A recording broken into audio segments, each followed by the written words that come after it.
రేవంత్ పాలన ఏమున్నది అంత ఆగమే ఉన్నది. మరి డెవలప్మెంట్ చేస్తుంది కానీ డెవలప్మెంట్ చేస్తుంది ఏం డెవలప్మెంట్ ఏం చేస్తుండే ఆయన? ఏం చేసిండు? ఆయన కేసీఆర్ చేసిందే కదా ఆయన చేసింది. కుంటలకు గుడ్డలకు మంచులకు ముసలకు మూడుగులకు అందరికి ఆయన చేసింది పోయింది. ఈయన ఏం చేసిండు కొత్తగా? ఎవరిని కూడా పింఛన్ కూడా రాస్తలేడు ఎవరికి. ఇప్పుడు ఆ శాతగాని ముసలోడు ఉన్నాడు, ఆయనకి పింఛన్ రాయంటే ఎవరు రాస్తలేడు. ఏమంటావు చెప్పు? మరి మీ మంచి మంచి భూములు తీసుకొని పెద్ద పెద్ద కంపెనీలు కడతా అంటే డెవలప్మెంట్ కాదు అది? డెవలప్మెంట్ అయితే ఆయన చేసిందే కదా. ఈడ ఏం చేసిండని గీడ ఇప్పుడేమో ఇప్పుడు అది కూడా ఇంద్రమ్మ పథకం అప్పుడు ఎందుకు ఇచ్చిన భూమి అది. మన తాతల భూమి ఇచ్చిన అప్పటి భూమి ఇప్పుడు ఎక్కడిది అది. అది ఇప్పుడు ఆయన ఏం చేసిండని చెప్పరాదు. ఏంది ఆయన చేసింది? 2000 ఉన్న పింఛని 4000 ఎత్తా అన్నాడు. ఏది మరి? ఏది మరి? ఏది ఇస్తుండే ఎవరికన్నా? ఎవరికి చేయలేదు. ఏ సార్ ఎక్కడెక్కడ మంచి మంచి బిల్డింగ్లు కూడా చెరువులు ఉన్నాయి, కుంటలు ఉన్నాయి అని చెప్పి అవి కూడా అన్ని కూడా కొడుతుండట.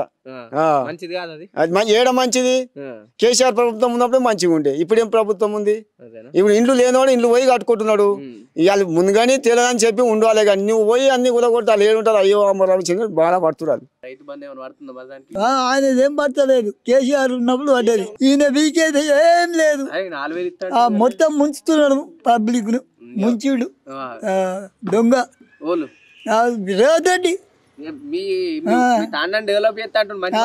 చేస్తాడు. ఆ గోధి చేస్తానే ఉండుగా, చేస్తానే ఉండుగా. చిన్న చిన్న ఇల్లు తీసేసి కంపెనీ ఇస్తాడు. ఆ గోదా పింఛన్లు 4000 ఇస్తా అని అవి కూడా పోయినాయి. మరి ఇంకేముంది? మరి ఏం చెప్తావు రేవంత్ రెడ్డికి? ఏం చెప్తాం? ఇప్పుడు ముందడికి రేవంత్ రెడ్డి వచ్చింది అనుకో, ఏమని అడుగుతావు? ముందటిగా మేము అడుగుతాం, మంచిగా అడుగుతాం. ఎందుకు అడుగుతాం? మాకు లేదా తెలివి. ఏదో ఇక గిట్నే అడుగుతాం. ఏం చేసినావు? మాకేమి ఇచ్చినా వచ్చినావు వీడికి.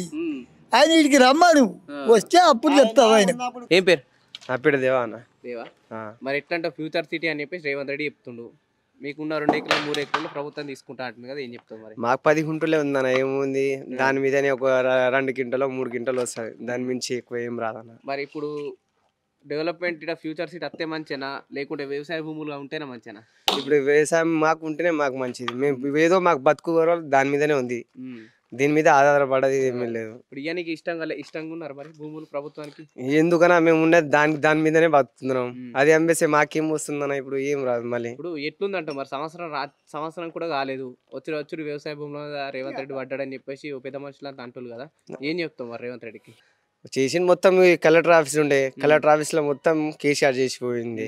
మించి ఎవరు లేకుండే. సగంలో గెలిచిండు కదా రేవంత్ రెడ్డి. అప్పటికెళ్ళి ఆయన వచ్చేసిండు. గతంలో ప్రభుత్వం సేకరించింది ఆల్రెడీ భూములు ఉన్నాయి కానీ మళ్ళీ కొత్త ప్రభుత్వం ఎందుకు సేకరించాల్సి వస్తుంది? మాకు కూడా తెలుస్తలేదు ప్రభుత్వంది. ఇది మాకు తెలియకుండా నోటీసులు కూడా ఇవ్వలేదు. వాళ్ళు వస్తారు, ఎంక్వైరీ చేసుకుంటారు, భూమి మళ్ళీ కోసుకుని పోతారు. దీనికి ఏం పరిస్థితి అని కూడా చెప్తలేరు మాకు. ఎందుకో ఈ గత మనకు ఈ రైతుల మీద ఎందుకు ఇంత ఖచ్చితంగా ఎందుకుంది? ఇప్పుడు రోడ్డు తీయాలని కైసేం ఉంది. ఇప్పుడు ఆ పక్కకు రోడ్డు ఉంది, ఆ రోడ్డు పెద్ద చేసుకుంటే కదా. ఇప్పుడు రైతుల మీద పొట్ట మీద ఎందుకు కొట్టాలి? ఇప్పుడు చేసుకొని బతుకుతారు అంతా. ఇది ఎందుకు అంతా? ఇది ఎన్ని ఎకరాలు ఉంది నీకు? నాకు 4.5 ఉంటది. మొత్తం 4.5లా ఇప్పుడు 3 ఎకరాలు పోతుంది. ఇప్పుడు ఎకరం బాబు మిగులుతుంది. అది ఏం చేసుకొని బతుకుతాం? అది ఇప్పుడు మొత్తం ఈ 4 ఎకరాలు వ్యవసాయం చేస్తున్నాం ప్రస్తుతం అయితే? వ్యవసాయం ఇది మొత్తం 4 ఎకరాల వ్యవసాయం చేస్తున్నాము. పట్టా భూమా లవణ పట్ట.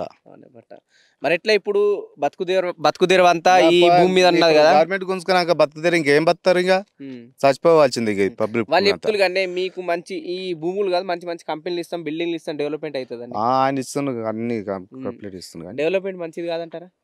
డెవలప్మెంట్ మంచిదేమో ఉంటుందేమో కానీ ఇది ఏందన్న భూమిలో ఇట్లా న్యాయం. ఇప్పుడు భూమిలోది ఎందుకంటే ఇప్పుడు పేదలు ఉంటారు. ఇప్పుడు ఆయన భూమి అట్లా తీస్తే ఆయన ఊకుంటాడా? ఇప్పుడు ముఖ్యమంత్రి ఆయన భూమిలోకి అట్లా తీస్తే ఊకుంటాడా అంటున్నా? ఊకోడు కాదు. ఇప్పుడు ఎంతమంది పోతున్నాయి దాదాపు చుట్టుపక్కల? ఇప్పుడు 56 ఎకరాలు అన్నారు. 96 ఎకరాలు పోతుంది. ఇప్పుడు ఏ ఊరికి సంబంధించిన ఇది? ఇప్పుడు రాయరాల కొంగరకలం రావిలకు సంబంధించి 56 ఎకరాలు పోతుంది. మొత్తం కొంగర రాయరాలది 96 ఎకరాలు పోతుంది. అందరు రైతులే. ఇప్పుడు నెక్స్ట్ జనరేషన్ కి ఎట్లా? ఇప్పుడు మీరు మీ పిల్లలకు గానీ పొలం ఉంది లేదని చెప్పుకొని లేదా ఇప్పుడు ప్రభుత్వం ఏం చెప్పుకుంటాం? ఆడ పోయినాక ఏం చెప్పుకునే లేదు, అవసరమే లేదు ఆడ. మరి ఏం చేస్తావు? ప్రభుత్వానికి ఒకవైపు డెవలప్మెంట్ అంటుంది, మరోవైపు మీ పంట భూములు తీసుకుంటుంది. డెవలప్మెంట్ ఇంపార్టెంటా, పంట భూములు ఇంపార్టెంటా? పంట భూములే. పంట భూములతోటే మనం బతికేది. పంట భూములు ఏంది మనం ఎట్లా బతాం రైతులు? అవును. ఇప్పుడు పంట భూములు ఉంటేనే అందరు బతికేది.